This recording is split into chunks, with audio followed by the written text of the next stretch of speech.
Tá bom, eu sei que se você começou a consertar celular agora, provavelmente você não vê a hora de ter todas as ferramentas. Isso acontece com todo mundo que começa a consertar celular. Entretanto, tem algumas ferramentas que eu tenho certeza que você não vai usar agora, então é melhor que você não compre, porque senão você só vai ter prejuízo. Presta atenção nesse vídeo que eu vou te explicar com um pouquinho mais de detalhes.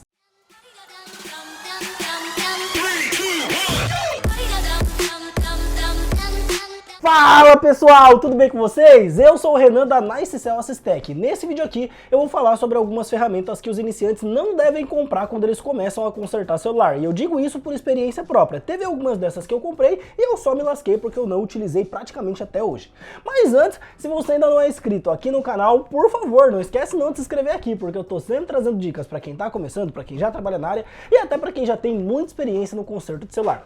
Agora sim, sem ficar enrolando, bora logo começar aqui. Pessoal, assim que a gente começa a consertar celular, a gente já tem um montão de ferramenta para comprar, desde a parte mais básica até a parte mais avançada. É claro que quando a gente começa, a gente não vai comprar tudo de uma vez, até porque mesmo que você trabalhe muito tempo na área de conserto de celular, você não vai ter todas as ferramentas. E eu digo isso porque nem tudo é 100% necessário, até porque ninguém trabalha igual. Por exemplo, muitas vezes eu posso utilizar um bisturi que você não vai se adaptar à utilização dele, então você não vai usar ele. Assim como eu posso usar algum aparelho ou alguma outra coisa que para mim é necessário porque eu uso bastante, mas às vezes você simplesmente não vai utilizar. E por isso, no caso, pode ser que para mim seja necessário e para você não seja necessário, ok? Então, quando você começa no conserto do celular, é importante que você entenda que você não tem que comprar tudo, porque se você pensar em comprar tudo e ficar gastando seu dinheiro com tudo que aparecer, você vai acabar sem dinheiro para investir de verdade no que vai te dar dinheiro e você vai acabar com um monte de ferramenta que não vai servir para nada, porque você não vai utilizar.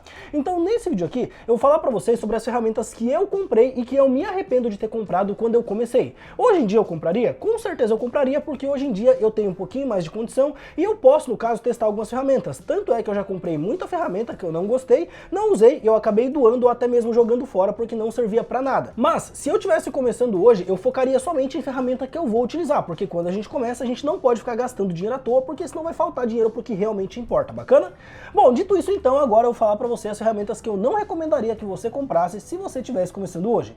Primeira ferramenta, banheira de ultrassom, ou cuba ultrassônica. Renan, o que é uma banheira de ultrassom ou uma cuba ultrassônica? Pessoal, a banheira de ultrassom ou cuba ultrassônica seria esta ferramenta bem aqui, ó.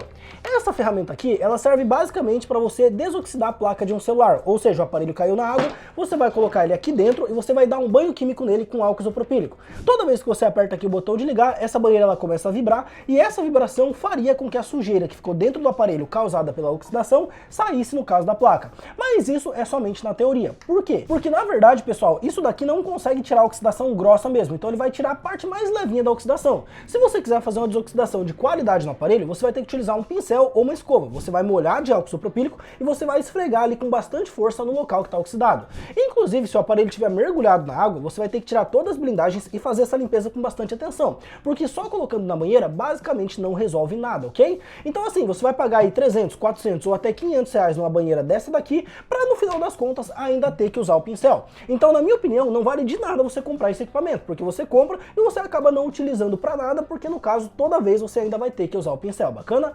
Ah, Renan, mas eu usei e funcionou. Pessoal, eu não tô falando que não funciona, eu só tô falando que para oxidação mais pesada você vai ter que usar o pincel. Então assim, se de qualquer forma você vai ter que usar o pincel, por que você vai gastar 500 reais no equipamento que de qualquer forma não vai servir para muita coisa? Então, na minha opinião, não vale a pena ter a banheira de ultrassom de início, ok? Se você quiser comprar depois que você já tiver mais dinheiro para investir, maravilha, você pode comprar, mas de começo se vira com o pincel, porque você vai economizar um bom dinheiro e vai assim conseguir investir em outras coisas que vão ser mais úteis para você, perfeito?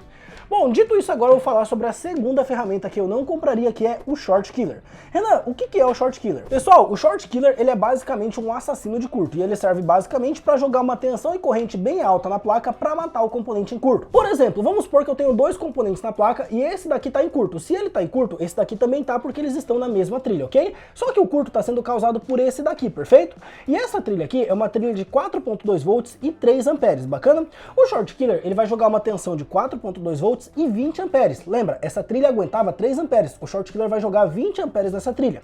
Esses 20 amperes de corrente, eles vão vir aqui e vão fritar o componente que está em curto e esse componente vai estourar. A partir desse momento, o curto ele vai sumir da trilha. O fato é que na teoria o Short Killer funciona muito bem, mas na prática, dependendo do caso, ele pode acabar danificando outros componentes, porque essa corrente acaba sendo muito alta e ela pode sim afetar outros componentes. Porque não é naquele momento ali que estourou o componente que short killer para de injetar tensão. Não, ele estourou o componente, ele ainda injeta um pouquinho ali de tensão e corrente, e às vezes esse pouquinho de tensão e corrente pode danificar outros componentes.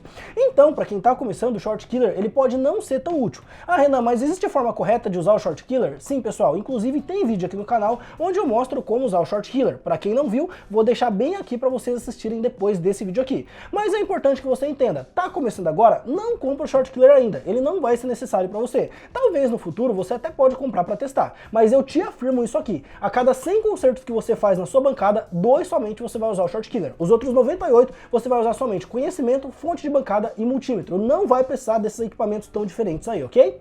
Bom, dito isso então, agora que eu já falei sobre o short killer, vamos falar sobre a terceira ferramenta. E a terceira ferramenta, pessoal, seria no caso a separadora de touch e LCD. Pessoal, se vocês não vão trabalhar com troca de vidro, não tem por que ter uma separadora de touch e LCD. Por quê? Para você remover tela de celular, você pode usar o soprador térmico aqui, ó. Você vai pegar o seu soprador, você vai aquecer ali a tela e você vai tirar a tela normalmente, ok? Inclusive tem vídeo aqui no canal onde eu ensino como tirar, ó, somente no soprador aqui. Vários vídeos aí, para quem quiser ver um eu vou deixar aqui para vocês, ok?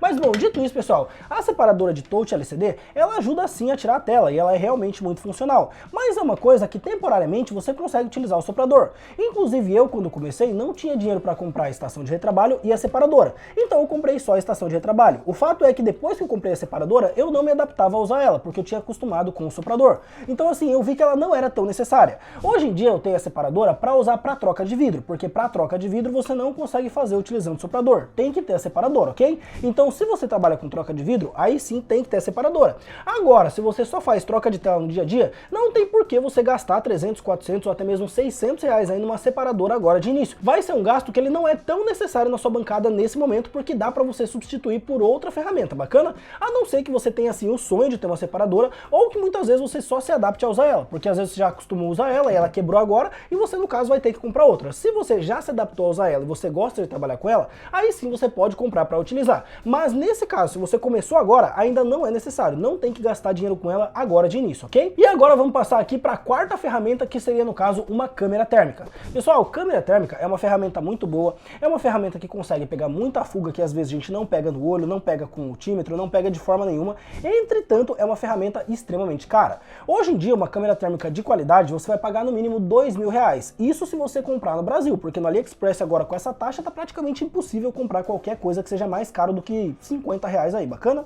Entretanto, pessoal, a câmera térmica, embora seja uma ferramenta muito boa, ela demora um pouquinho para se pagar. Por exemplo, até que você consiga ganhar R$2.000 fazendo concertos utilizando a câmera térmica, vai demorar muito para esse dinheiro voltar para você. Então é uma ferramenta boa? Com certeza é uma ferramenta boa e é uma ferramenta que ajuda e muito na bancada. Mas para quem está começando agora, não é extremamente importante ter uma câmera térmica, até porque se você está começando agora, você não vai sair procurando curto em muita placa. Pode ser que você resolva um curto ou outro, mas a grande maioria agora de começo você ainda não vai resolver. E não tem nada de errado com isso, você ainda está aprendendo e por isso, no caso, você ainda não vai fazer serviço avançado.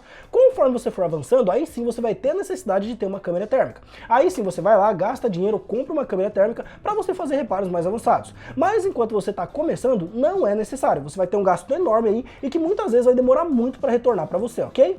E agora, por fim, tem a última coisa aqui que muita gente me pergunta se é realmente necessário e se precisa ter, que é o osciloscópio. Pessoal, para todo mundo que está começando, o osciloscópio vai ser praticamente inútil na bancada. Por quê? Você não tem que ter só um osciloscópio. Além de ter o osciloscópio, você tem que saber utilizar o osciloscópio. Quando você pega um osciloscópio pela primeira vez, você fica completamente confuso, porque é tudo muito complicado. Se eu pegar o meu aqui, ó, para mostrar para vocês, vou pegar aqui, ó, só um minutinho, e eu vou só mostrar um pouquinho de como ele funciona. Olha só, aqui vocês estão vendo esse osciloscópio aqui. Olha quanto botão tem aqui, ó. Cada um desses botões aqui é extremamente importante para fazer alguma função diferente.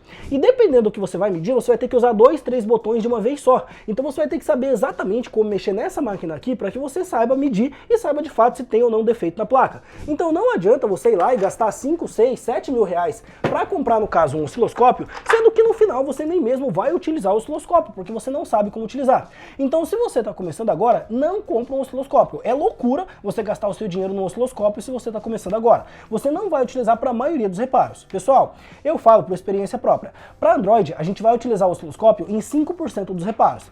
Para iPhone, a gente até chega a utilizar nos 30% aí. Mas para Android, a gente não utiliza para mais do que 5% dos reparos. Então, se você está começando agora e você comprar um osciloscópio, ele vai ficar parado juntando poeira, porque você basicamente realmente não vai utilizar. Então tá começando agora, deixa tudo isso daqui para comprar depois. Não tem por que você gastar um rio de dinheiro comprando um monte de coisa que você não vai usar.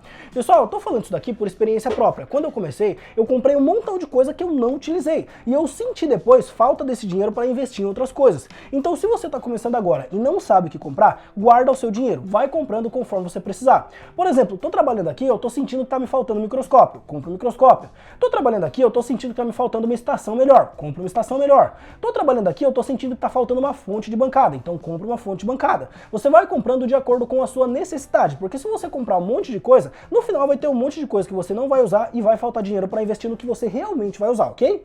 Eu espero que esse vídeo tenha ficado bem explicado e eu espero também que você tenha gostado. Agora, te vejo no próximo, né? Até lá!